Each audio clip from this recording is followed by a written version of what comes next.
Армысыз көрермен, эфирде Бауыржан Момышұлы атындағы гимназия жаңалықтары. Студияда мен Істелеумір болады. Бүгін көретіндеріңіз. Гимназия қабырғасында 9-9 іс-шара тұжырымдамасы бойынша қыркүйек айына берілген сергіту сәті челлендж өтті. Толығырақ тілші тартты.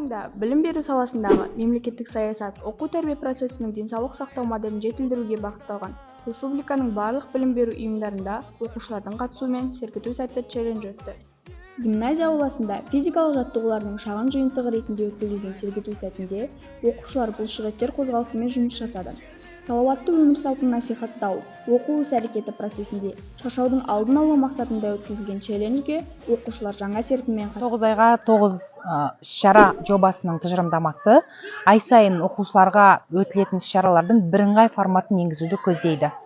Яғни бұл тұжырымдаманың басты ерекшелігі оқушылардың бойына ұлттық құндылықтарды сіңіруде іс-шаралардың бірыңғай форматын енгізу, білім беру ұйымдарының арасында ынтымақтастық орнату болып табылады. Әр айға бірыңғай іс-әрекетпен, бірыңғай тәртіппен тәсілмен іс-шаралар белгіленген. Мысалы, қыркүйек айында оқушылардың арасында сергіту сәті ұйымдастырылды. Тәжірибеде бұндай сергіту сәттерінің өнімділікті арттыру үшін тиімді екендігіне дәлел өте көп. Асқат қызы Балжан, арнайы Бауыржан Момышұлы атындағы гимназия жаңалықтары үшін.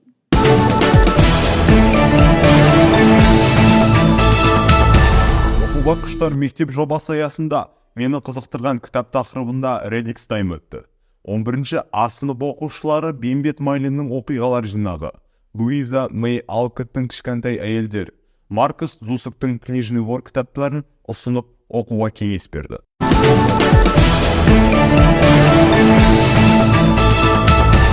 Оқушыларға мемлекеттік тілді биік ұстау, әр ұлттың өзінің ерекшеліктері, салт-дәстүрі бар екенін түсіндіру, оларда тілдің маңыздылығын, тілдің тарихын үйрету үшін тіл мерейі, ел мерейі атты 10 күндік ұйымдастырылған болады. Бұл іс-шара Қазақстан Республикасының тіл күніне орай ұйымдастырылды. Толығырақ тілші тартты. 10 күндік аясында Ақылба атты интеллектуалды байқауы 3 тілде, қазақ атын танысын әлемге 3 тұғырлы тіл, қазақ, орыс, ағылшын тақырыбында концерт ұйымдастырылып, Legendary People of Kazakhstan тақырыбында постер қорғау. How will you know Kazakhstan атты тақырыпта 6 сыныптар арасында интеллектуалды сайыс ұйымдастырылды. Сондай-ақ, 2 сыныптар арасында тіл баға жетпес байлық атты тақырыбында эссе байқауы өтілсе, 3 сыныптар арасында тіл достық көпірі атты тақырыпта танымдық сабақ өтілді. 4 сынып оқушылар арасында халықтың ең үлкен байлығы тілі атты сыныптан тыс іс-шара. 5 сынып оқушылар арасында әркімнің мәңгілік туған тілі бар атты оқырмандар сайысы және 5-6 сынып оқушыларының қатысуымен тілім менің тірегім атты мәнерлеп оқу байқауы. 7-8 сыныптар арасында 100-ден жүйрек интеллектуалды сайысы. 8 сынып оқушыларымен адамдар дос болса, тілдер дос полиглоттар сайысы өтті. Арыстанбек Назерке, арнайы Бауыржан Момышұлы атындағы гимназия жаңалықтары үшін. Дешті Қыпшақ даласының әйгілі ұлы Сұлтан Бейбарыстың туғанына 8 жыл толуына орай 7 сынып оқушыларымен дара тұлға Бейбарыс атты танымдық сабақ өтілді. Бұл сабақта оқушылар дара тұлға жайлы ақпараттарды жинап постер жасаған болатын. Айта кетсек, бұл сабақтың басты мақсаты оқушыларды білімге баулу, тарихи шығармаларды оқыту және отансүйгіштікке шақырту болған.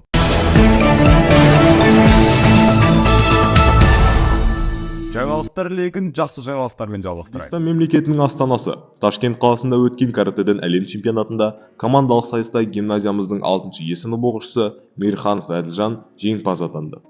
Жамбыл облысының шахматта өткен чемпионатында ерлер арасында негізгі ойыншы ретінде 8-ші А сынып оқушысы Есенғали Әділжан Қазақстан Республикасының жартылай финалына жолдама алды. Бояулар құпиясы республикалық жас суретшілер байқауынан 9-ші А сынып оқушысы Момынқұл Диана жүлделі 1-ші орын иеленді. Жамбыл ауданының 95 жылдығына орай өткен облыстық мектеп оқушылар арасындағы пікірсайыс турнирінен Істелеу Нұрболат және Дәулетұлы Алихан 2-ші орын иеленді. 8-ші 10-ші сынып оқушыларының арасында республикалық балалар оқулары байқауының қалалық кезеңінде гимназиядан 5 оқушы қатысып жүлделі орындарға ие болды.